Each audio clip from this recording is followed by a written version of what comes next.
The Evermore podcast is now sponsored by WFST Total Compliance. WFST provides fire safety requirements UK-wide to prepare you and your employees should the worst happen. Do what you do best and visit wfst.co.uk today. Enjoy the episode.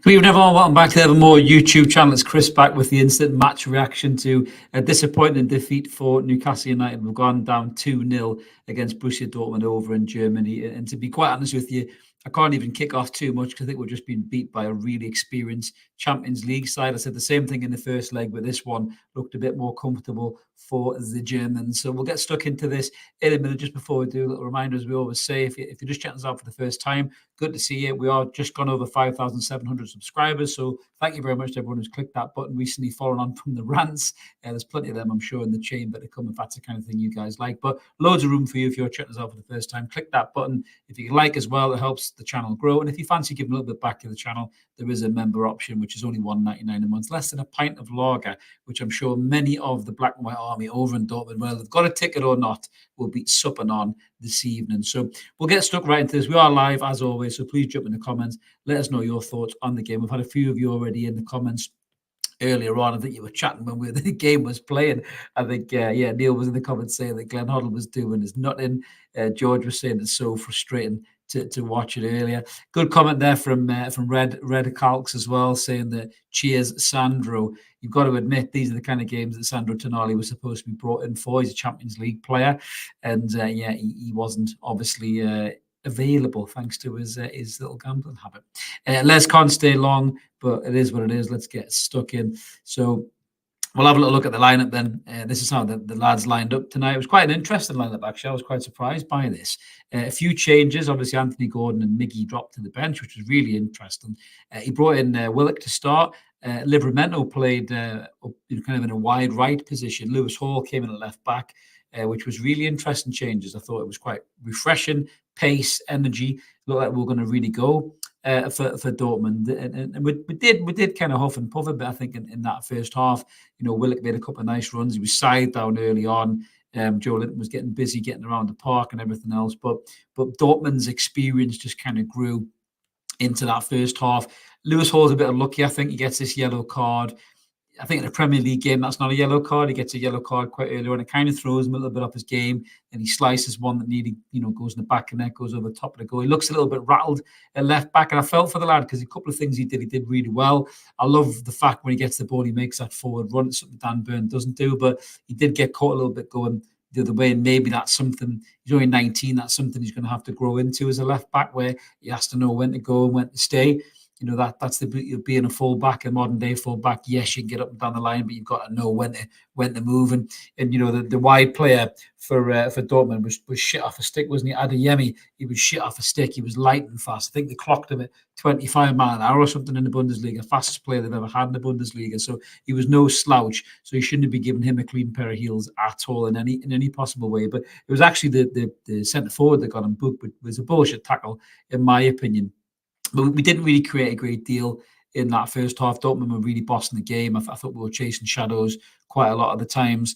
We were sloppy in my play as well. Some of the passing was wayward, heavy passing, by Trips, by Bruno. The big players didn't really show up. And then the goal comes on 26 minutes, and it's a ball over the top.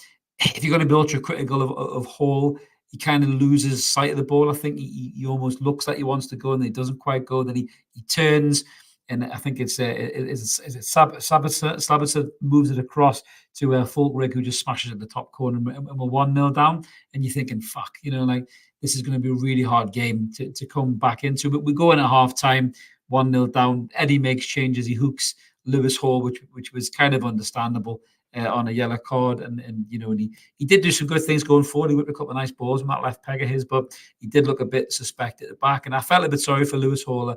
I'm not sure this was the game to start. I mean, I thought he would have started against Bournemouth at the weekend, not this game, but you've got to try him somewhere.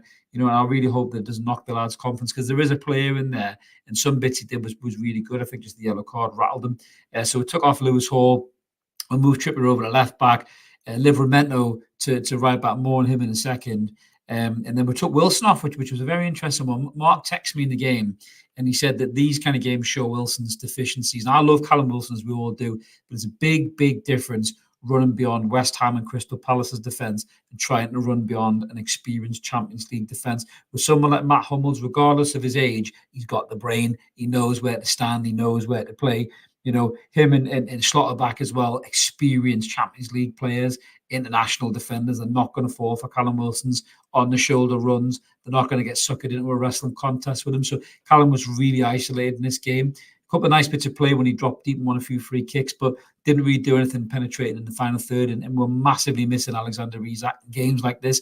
Alexander Isak is that X-factor player. He is that player that can just do something magic, drop a shoulder and leave a defender for dead. He's got that pace, he's got that creativity, he's got that quality, and he can finish.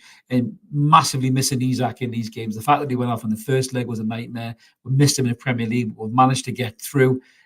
Some great results in the Carabao against Manchester United and obviously against Arsenal in the Champions League. But games like this as well, Alexander Isak would thrive, being on centre stage against his old team as well. Massively missed Isak in this game. Gordon came on, looked a bit busy, but again, the Dortmund defence just had him quite well pegged. Really, we did grow into the game in the second half.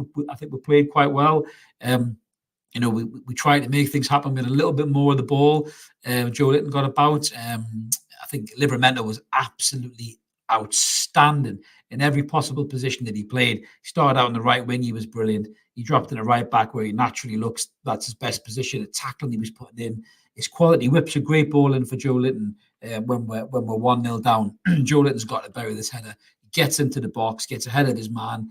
Possibly the man's giving him a little bit of a pull. He heads it, just flashes past the goal, and you're thinking that's the chance. In these games, you get one big chance, and that was the big chance. Joelinton will be kicking himself that he didn't put that away. If he puts that away, it's a completely different game. We'd probably come home with a draw, sit deep, see the game out, and I think we probably would have got a draw. But as it stands, the game goes on. Like I say, Willock's starting to get into the game, starting to get busy. Gordon's trying to find space, but he's pulling defenders out. I think Joelinton was good. Livramento was excellent. He grew into the game. I mean, for a kid who's 20-year-old or 21-year-old or whatever he is, he looks like he's played 400 Champions League games or something. This kid is such a good player. And with Dan Burns' injury and Trippier even being out of form, I thought Trippier was terrible tonight, to be honest with you guys. Let us know in the comments what you think. But I think Trippier was really poor. His set pieces were poor. His passing in the main was poor. He was getting got at. I think he looks fatigued. He looks tired. Against Bournemouth, with all due respect to Bournemouth, I'd be more than happy for Livramento right back and Lewis Hall left back and just give Trippier a rest altogether, because he looks leggy. He looks really, really leggy. But Livramento, for me, before I get into the second goal, by clear my man of the match. I thought he was absolutely outstanding. And if anything good has come from these bad injuries, it's the emergence of how good Livramento is right now. Not what he could be, what he is right now. And he's a sensational footballer. He seems to be able to play right back, right wing, left wing, and equally be as good. Defensively, I think he's a lot better than offensively, but his pace and that ability to put a ball in that he did for Joelinton, if he can do that in more games, he's absolutely incredible. And I'm really excited about what he can bring to this Newcastle United lineup. But finish on the second goal. We're chasing the game. We're pushing. We get a free kick. Trippier puts in probably the worst free kick of his entire career, in my opinion. Absolutely shit. And they break. And Julian Brandt, who was brilliant all night. He popped up in pockets of space. He was great on the ball. Little give and goes, little round the corners. Tested Pope from range a couple of times. He just goes in 1-on-1. Poor Livramento's 2 against 1, and he's good, but he ain't that good. He's 2 against 1, and Brandt just slips it in under Pope. Great finish, easy finish. And yeah, for me, that was disappointing, but just beaten by a really decent, experienced Champions League side who know how to play those games and are inexperienced shone through. We'll just get some of your comments there. Ian is saying too many injuries but we can still do it. 2 wins. Well done, lads. You tried. They did try. They really, really did. Les is agreeing with me that we just demand a team that tries. We do, and they did try. The lads tried really, really hard tonight, but we just didn't have enough experience and quality to get back into that game when we went 1-0 down. Roger says, better team won tonight. We played well, don't get me wrong, but realistically, they were better. They were much better. They were way more experienced. Ian's gone a little bit heavier. He says, absolutely fucking shite, beaten twice by the shittest team in the group. I think Milan are the shittest team in the group, actually. Ian, I don't think Dortmund are the shittest team in the group at all. I think it's Milan for me, 100%. Luke agrees, too many injuries, knackered, not enough quality. I think the fatigue definitely, Luke, for me, is what's causing these mistakes. The passing isn't as crisp. It's not as quick. It's not as kind of definitive. I think our big players didn't show up tonight. You're looking at Bruno Guimaraes, dangerous passes, sloppy passes in dangerous areas, putting us under unnecessary pressure. Same with Kieran Trippier as well. Some really ropey passes, little outside the ball flicks, little undercooked passes, putting Lascelles and Cher under pressure, putting Sean Longstaff under pressure. Sean wasn't great either tonight. He ran around a lot, but he didn't get any space to really move. He was closed off really well by that Dortmund midfield. I think they had their game plan absolutely sewn up. And they just stifled us. We couldn't play. The only player they didn't know how to deal with, I think, was probably the only player they didn't really know a lot about, and that was Tino Livramento. They didn't know how to deal with him. They couldn't get around his pace and his ability to put a tackle in, and he was probably a real surprise factor for them. But everybody else, it looks like they did the homework on, and they did it well. And you've got to give credit to Dortmund and the manager as well. Roger agrees with me. Tino was man of the match, hands down for me, mate, absolutely hands down. Wilson looks knackered again. Says Ian. Bruno shy, as he says, the 100 mil take. I wouldn't go that far, mate. Just shows we don't have the Champions League cut. The interesting thing about Champions League, I was talking to a mate of mine through the game, and when teams qualify for Champions Leagues, normally what happens is you go out and you sign what you call Champions League players with experience, players that go into those kind of games and they're not overawed by it. They know how to handle it. They know how to play. Sandro Tonali was one of those players, but obviously for reasons unbeknown to us, apparently, when we signed him, that he can't play in this competition for 10 months. And by the time he comes back and plays for Newcastle, possibly we might not even be in the Champions League game. We could be in the Europa League. But we'll wait and see what happens with that situation. But we needed more than just Sandro Tonali for Champions League experience. We needed 2 or 3 players. If we really wanted to go ahead in this competition, to me, we needed to sign 2 or 3 players. There was good players available in the market for reasonable prices. I think, was it Chiesa from Juventus was quoted around about the 40 million mark, correct me if I'm wrong. That's a Champions League player. That's the kind of player that can win you or draw you a game in that particular instance. I'm not saying that he would have done, but to have another player or 2 like that in the squad, I think would have been more sensible. We've got a lot of inexperienced Champions League players, and they've been brilliant for Newcastle. I'm not knocking any of them. They've been sensational in the league and in the Carabao Cup run last season, but they've got no experience or little experience in European football. Even Bruno and Joe Linton, who have played Champions League before, very, very little experience. It's only really Trippier and I think Cher maybe have got the most Champions League experience in the side. The rest of them don't have it, and it's a different competition. It's a different pace of game. It's a different quality of game, and you have to take your chances, and we didn't take our chances tonight, to be honest with you. Les is saying, is it better for us if PSG win? I think it is better if PSG win, because it gives us a bit more of an even chance, I think, Les.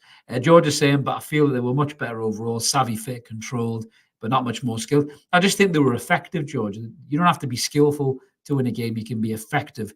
I'm not talking Sam Allardyce effective, if anybody says that in the comments, but they were just effective. They had a game plan. They knew what they were doing. They didn't piss around. If you looked at Dortmund, none of their passes were dangerous.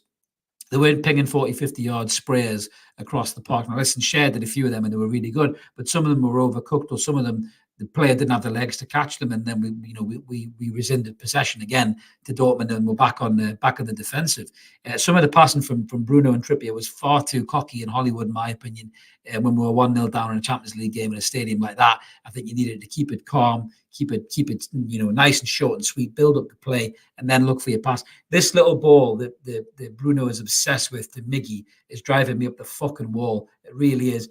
If I'm scouting against Newcastle United and I've got Miggy Almiron and Bruno Guimaraes on the pitch, I know exactly what ball Bruno Guimaraes is going to do. He drops deep on the edge of the 18-yard box. Miggy makes the run behind. He tries to dink it over. You've got 2 options. You either get out and close. So 3 options. You get out and close Bruno and stop that ball, or you trap Miggy's run and deal with him, or you let Miggy run offside. They're your 3 options. The third one is very risky. But Passes like that are becoming way too predictable. I don't like these stupid set pieces that we're trying. One of them looked really good and nearly came off, but we've got Kieran Trippier, who's normally a good crosser of the ball. Obviously, the second one is dreadful. It leads to the second goal, that set piece right at the end.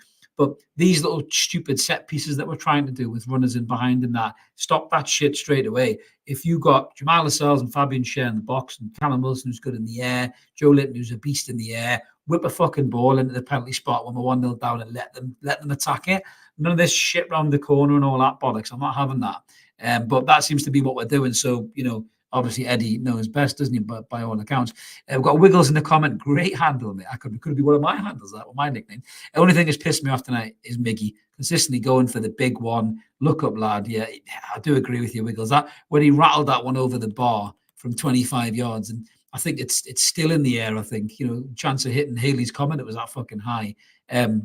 For me, just he's a bit headless when it comes to that. He's not calm in the moment. That's what I'm saying. The quality of those players, caliber of Champions League players, are calm in that moment. A Chiesa would be calm in that moment, but we didn't go sign a player like that. We relied on having Miggy Almer on to have another purple patch like he had last season. Was it a risk? I said it was at the start of the season. Let's see where we are at the end of the season. I may be proven right. I may be proven wrong. But at the minute, when you see things like that, you got to say I'm proven right. Yeah, thank you very much, Les. If you can like the video, guys, that would be awesome. If you can, which would be really good. Yeah, Roger, I've got no idea how J7 missed that header. Rash, very, very rash, really rash. But J7 was good tonight. He got the ball. I thought he got stuck in as always, and I love the way he plays the game, that intensity. I love it when he got nailed by the strike. He just started smiling, and even Glenn Hoddle said he loves that kind of a challenge. But I think J7 was better than Bruno tonight. Bruno was. I don't want to say he was bad, but he lost the ball in key moments and he put us under unnecessary pressure. And that's not what we want from our midfield linchpin. We want a bit more consistency on the ball. William's saying we could have filed a missing persons report for the number of players today. Credit to Dortmund. Yeah, I do agree with that, William. I'm not going to knock anything Dortmund did. I think Dortmund were brilliant. I think they were strategic, they were focused, they were determined. They carried out their game plan right to the letter. They used the ball well. They've got their good players on the ball. The big players stepped up and our big players didn't. And that's why we lost the game, to be honest with you. Mark is in the admin comments there saying, so very naive play, makeshift side, ravaged by injuries. That's important to remember. The players that were missing from this squad could have made the difference tonight in that team. Number one is Alexander Isak in that team, as I said. There, Alexander Isak is that player who can make a difference in a game like that. And the fact that we don't have him is a big problem. Harvey Barnes is a very good player as well. And everyone's a bit, Barnes, oh, shit. Give Barnes a chance. Barnes is a good footballer. He gets goals. He gets in dangerous positions. From the edge of the box, he's lethal as well. Barnes will come good for us. And Barnes could have been a really good player of the Champions League squad for us. But that injury took him out. And then the Tonali thing, don't get me started on that. I think that's way more disappointing than people have given it credit for. Give the lad a hug and all that stuff. Yeah, I get it. But he's really dropped us in the shit, really, with the Champions League, in all fairness, with the ban. It just is the way it is. Mad Mike said he can't say I'm disappointed. The lads were growing despite the score. A few more positives in the match than negatives. Great trading for Hall and Miley. Do you know what? Just on Louis Miley, great to see him back in the squad against Arsenal at the weekend. When he come on, I thought he's so comfortable on the ball. For a 17-year-old lad to make his European debut away at Dortmund, he was great on the ball, so comfortable, so calm, picks the right pass. I'm talking about Bruno putting you under pressure. Miley was just making nice, simple, crisp passes, ones, twos, simple balls. Livramento was comfortable to pass back to him. He looked solid. He looked good. There's a real player in there in Louis Miley, and I'm really excited to see how he develops. Bruno suspended for Bournemouth. Why not give the boy a chance? Let's see what he does at the weekend at the Vitality. Why not? I would love to see Louis Miley start that game. Let us know in the comments what you think about that, guys. Graham's in the comments saying, can't fault the lads. Conceded the second goal for a great effort by all. Yeah, I'm not knocking the lads, Graham. I think the lads are putting a good shift. I've seen a great comment from the interviewing fans going to Dortmund, not go to the game, mind you, go to the airport, just fly out and watch it in the bar. I think, which there was 20,000 mags, I think, in Dusseldorf, and massive respect to them for that. I didn't go, got work and all that stuff, but yeah, absolutely brilliant. Obviously, I'm talking to you now because I'm not there, but there was a lady in the airport actually, and I thought the lady was absolutely brilliant. She said, we've got there a bit too early. What will be, will be. And that, I think that kind of calmness, and poignancy, I think was excellent for the lady to say that. I think it was on Look North or something like that. And she was totally right. We've got the Champions League way earlier than we ever anticipated that we would have done. Because of the financial fair play restrictions, we can't go out and buy 5 or 6 Champions League players at 50 million quid a pop because we'd get nailed against the wall. So, we added some quality. Tonali was the Champions League player that we added. And for me, he's obviously, he's not here. He's not in the squad. You got to plan for life without him. You possibly could plan for life without him, full stop, depending on what happens. We just don't know. But we are there way too early, and we're just going to have to see where this journey takes us. We're putting some good performances. The home leg against Dortmund was decent times tonight. We were decent, brilliant against PSG. Great point against Milan. So we haven't disgraced ourselves in this competition at all. And we've still got a couple of games to go. So let's see how we go. We'll get some of these players back from injury. Isak back from injury after the national break is a huge one. He could win as a game, one of those 2 games or both of them on his own. So let's just go and see what happens going forward. George says Tino man of the match by a mile. And Pope followed by Pope. Good saves by Pope. To be fair, I think he was. Pope was really, really good. As much as he had to do. And I agree with Roger Adeyemi, as some player, when he bossed Willock off the ball as well. I thought he was absolutely class with that as well, to be fair. Willock looked like he tired tonight. That zip started to fade a little bit as well, I think. And Trippier was poor. A few comments there, Luke. Trips was shit tonight. In terms of Trips' standards, he was pretty poor. Lovely little pass around the corner outside the peg, though I think he did once. But as Mark says there, he kind of overhit every pass and free kick tonight. Poor from him.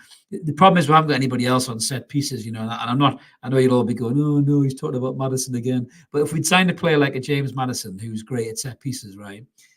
I'll argue about where he would fit into the team. I think he would have fit into the team. But when you have a player like a James Maddison or even a James Ward-Prowse who's that good at set pieces, Trippier can get offset pieces for a little bit, and you can get a player who's lethal. Sandro Tonali had that in his locker as well, but he isn't around, is he? So we haven't got another player to step up and take set pieces. So that's an issue, And if Trippier doesn't do it, then that is an issue. That is a big problem. As George says there, can I remember the last time he put in a good set piece? Certainly not a direct free kick. I've said that before. I don't know what's going on. Chris is saying the same thing. Love Trips is his worst game. Unable to beat the first man with his cross, and will need to rest and move on to the next game. I want to see Trippier arrested against Bournemouth. I really do. I think Livermento's shown more than ever how good he is, either a right or left back. I think Hall deserves another chance. I think tonight was tough for him. The yellow card threw him. I think put him against Bournemouth, he'd probably look a lot better. I'd have no problem with Hall and Livermento start of the weekend. I really hope Eddie gives that a chance, because Trippier is knackered and he needs that rest. He really, really does. R. Walker is saying, I think Botman being out is the killer blow. I do agree with that. Everyone's gone very quiet on Botman because of how good Lascelles has been. Botman is so good, and he brings that calmness, as you say. The difference between the consistency that we've been missing needs somebody around about that quality. I think the Lascelles and Share partnership has been good, but you're right, Walker. I think getting Botman back is huge for this side. Absolutely huge. It really, really is. Jazz Flute is saying he thinks we're a bit too predictable. We desperately need a top-class creative midfield and a top-class striker. I do not disagree with that at all, Jazz Flute. We were the better team in the second half, but it's about taking chances. You're totally right. Better team in the second half, get the ball more, but we're not using it properly. We're not penetrating. We're not hitting that killer pass. We're not testing that keeper. We're not making that run. And that's the difference between having those caliber players, as you rightly say, Jazz Flute. That's why you go out and you spend the money on those players. We're kind of building a squad that can be good for 5 or 6 years. But I think Craig Hope said this and he got buried for it.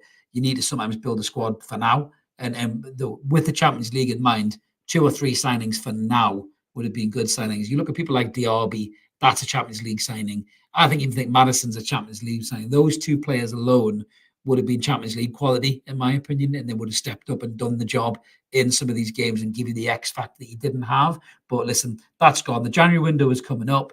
Obviously, depending on who was signing, it probably wouldn't impact the Champions League anyway, but it could help with the season going forward, especially the FA Cup and the Premier League as well. Give us a little bit of that X factor to win games that we seem to be lacking a bit in the squad.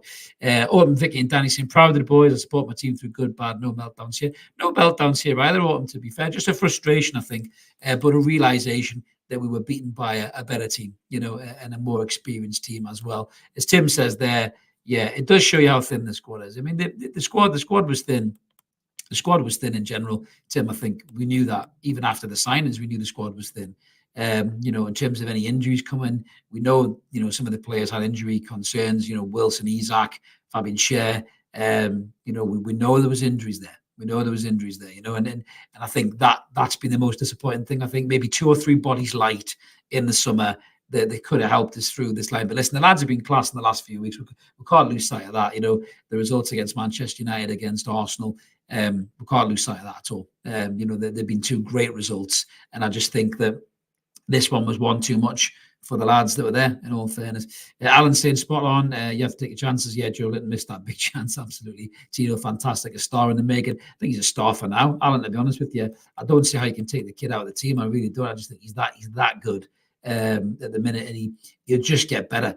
His first touch can be a bit heavy if I was going to be ultra critical of him, but he's got the pace to recover, and he just looks like such a good player. He really, really is. Magpie saying should have started Gordon Wilson and Livramento. Possibly, but hindsight's a wonderful thing. Magpies, if they got injured and they couldn't play the weekend, we would have been obviously having an issue there. John is saying Trips has a serious me complex when it comes to free kicks.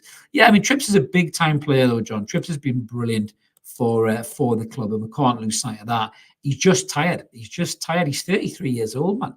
You can't play every single game, every single week, take every single corner, every single free kick, and 33 and not be fucked. And that's what he is. He's fucked. He's knackered. He's tired. He needs a rest. We can see this lad, Livramento, coming in. He's got the capabilities to play in that position and give us a genuine threat down the right-hand side.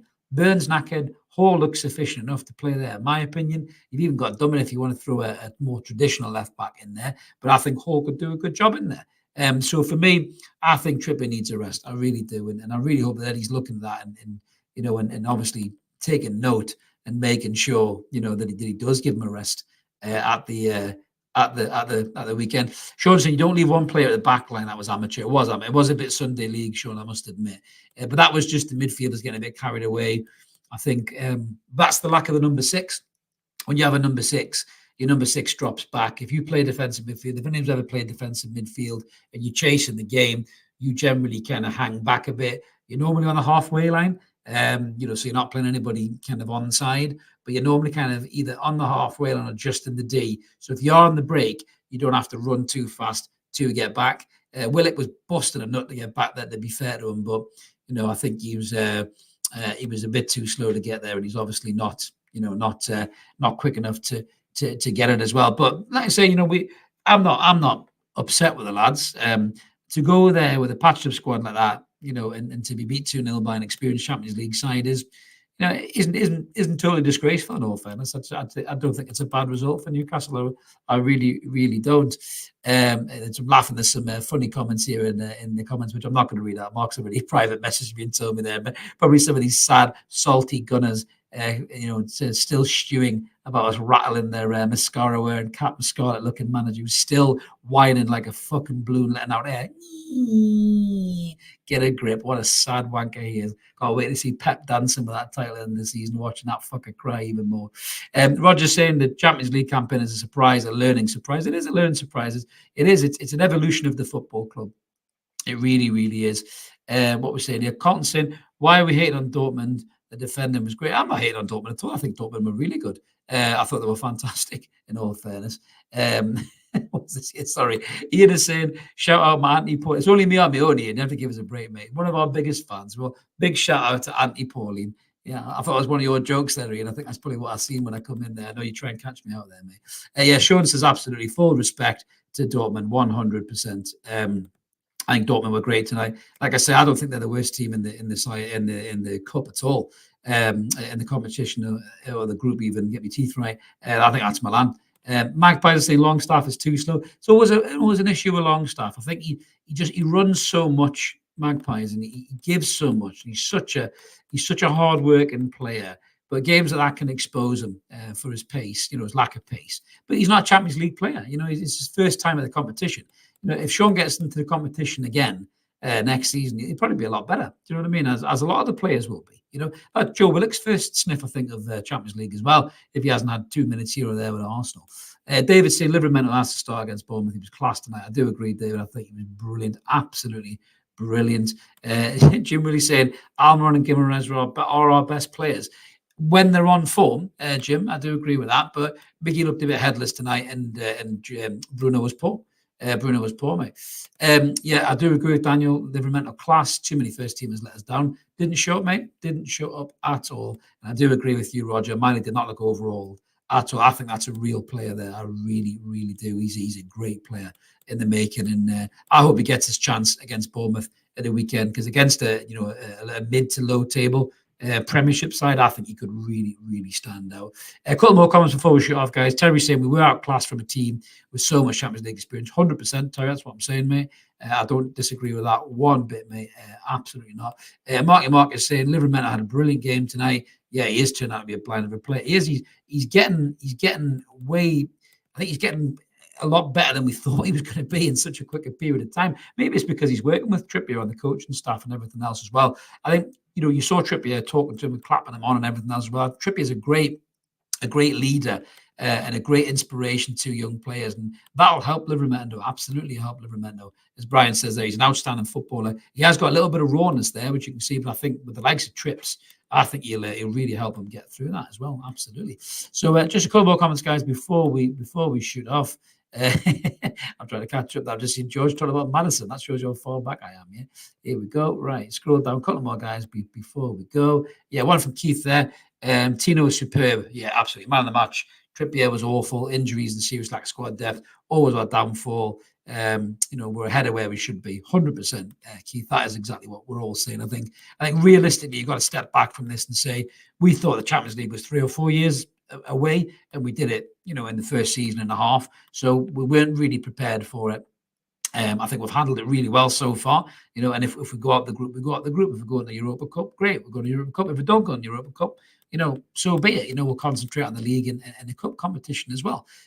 So yeah, for me, I think it's nothing to wet the bed about, unlike a certain mascara wearing a manager of a North London club. If that little sad wet wank is in the comments still, or maybe he's got to watch Arsenal TV and whoop and holler when they shout at something or nothing or anybody and say blood every 2 minutes. I don't know about that, Jim. So Maximin has got the X factor, I must admit. But games like that, he can let you down sometimes. But it's not a bad shout, mate. I think losing Maxi, we lost that explosive, unpredictable element. The lads are great, well drilled, well organised, but you can become a little bit predictable, in all fairness. We've got Wayne in the comments saying, disappointed we're outplayed, not blaming Eddie, but he got his game plan wrong. We have a ladder to climb, but we can still do it. But again, Eddie's inexperienced in the Champions League as well, Wayne. So we've got to cut him a little bit of slack. I think, in all fairness, I do agree with that, Ronald. 100%. Arteta is a sad prick. Absolutely. 100%. There's a few little trolls trying to hijack the chat here, but we're too experienced to fall for that shit. So we will be pulling that up. Absolutely not. Antagonize, saying, evening all, this is what it is. Well played, the lads. Huge ask on us, juggling, fighting on all fronts. How we're approaching it, we can only applaud. Absolutely, mate. But the squad is as battered as it is with injury. As much as we hate international breaks, international break is coming at the right time, for us to try and get some people back. Isak's a big one. Isak's a huge one. Get him back. It totally changes the look of the attack. Wilson looks like he's struggling a little bit. Wilson's going to have to adapt his game, I think, a little bit. He's not able to get on the shoulder and beat people for pace who are at higher levels than where we normally play. And I just think that, he's really got to change his game a little bit with things like that. That's why Gordon's getting played in the middle, because he's got that pace and that ability to get around, and cause some real trouble. Well, Williams saying, according to Craig Hope, Wilson's feeling his hamstring. Oh, Jesus Christ. As Mark says there, not again. Good God. But we'll leave that on a sour note then. Absolutely not. But yeah, David's saying, good show. Good positive one to leave on, David.